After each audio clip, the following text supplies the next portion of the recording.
Assalamualaikum dan salam sejahtera to Miss Shaza.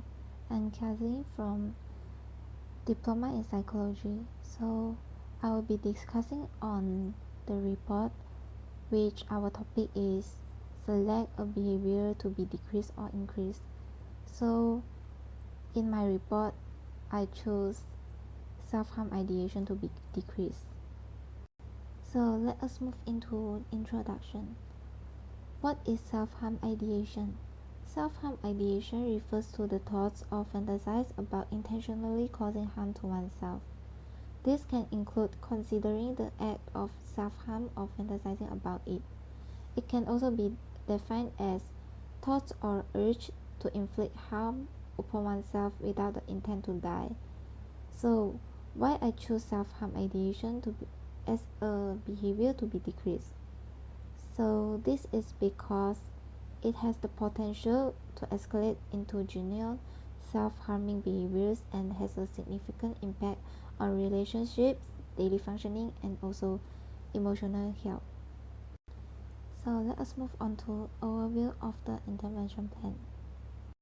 So let us look into key triggers. First of all, conflict in family relationships is the main trigger that influences the prevalence of self-harm ideation. Infidelity or trust issues like a breakdown of trust due to infidelity, dishonesty, or secrecy can lead to a major conflict and emotional distress. Besides, trauma or unresolved concerns from the past are associated with other factors that contribute to thoughts of self-harm. For example, childhood trauma since young has been an unresolved issue that causes self-harm. So, an intervention plan was developed by focusing on cognitive behavioral strategies, cognitive restructuring, emotional regulations, and also mindfulness and grounding exercises. So, firstly, cognitive behavioral strategies refers to the overall approach of cognitive behavioral therapy, CBT, which involves identifying and changing negative thought patterns and behavior. Besides, cognitive restructuring helps to recognize and challenge the negative thought patterns and replace them with a more balanced and constructive methods. Next is emotional regulations. It helps to manage emotions and reduce the intensity of negative emotions. And lastly, mindfulness and grounding exercises. It focuses on the present moment and reduce stress and manage overwhelming thoughts and emotions. So this is the progress of the intervention plan.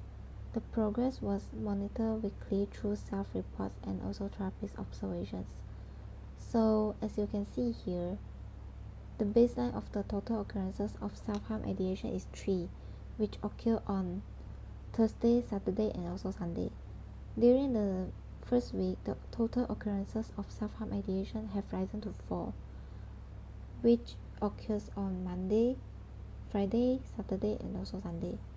So, in the second week of the observation, the total occurrences of self-harm ideation have been decreased to 3, which occurs on Wednesday, Friday, and also Sunday.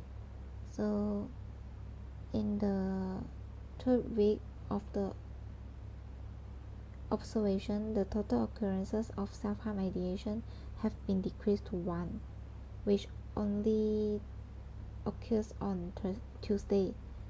So, during the fourth and the fifth week, the total occurrences of self-harm ideation were successfully decreased to 0 by applying the mindfulness techniques. So let us move into the final results. In comparison to the baseline period, ideation have successfully lowered by 100% at the conclusion of the 5-week intervention. In addition, the severity of thoughts of self-harm ideation has completed decrease. Notably, there was a significant increase in the application of cognitive behavioral techniques and mindfulness and also grounding exercises. while emotional regulation was utilized more frequently as the week progressed. In short, self-reports demonstrated enhances the emotional regulation and a decrease in feeling of helplessness during the ideation progress. Reflecting on my journey to decrease self-harm ideation, I have learned the importance of identifying my triggers such as stress and anxiety, and recognizing the patterns that lead to self-harm. Understanding my underlying emotions like shame and guilt has helped me develop self-compassion. I have embraced mindfulness and grounding techniques to manage my emotions better. Although setbacks occur, I have learned to be patient and persistent, recognizing that behavior modification takes time. Engaging in self-care activities like exercises and meditation have improved my moods and reduced self-harm ideation, allowing me to grow and learn from my experiences.